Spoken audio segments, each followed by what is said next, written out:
So, hi guys! For today's vlog, gumising ako ng maaga dahil ako ay may DMV appointment ngayon at ayun. So, yung appointment ko ay ito talagang July 8. Lalagay lang ako ng konti nito. Parang ano na nga siya eh. Oh, ayan siya guys. Ganyan siya kaputi. Kasi,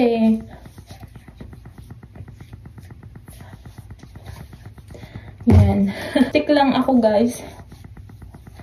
Hindi ko man kailangan mag-makeup kasi mag-drive lang naman. Mag-makeup ka pa. Curb Crush. Ayan. Ayan siya. 100 ml kung makikita nyo. So, ayan siya. So, dito lang ako naglalagay guys. Dito sa ganito lang.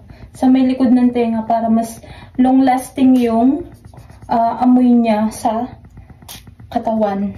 Tapos, ayan dito. Tapos, dito sa may malapit sa tapos, konti dito. Ang bango niya. Promise. Ang bango niya, guys.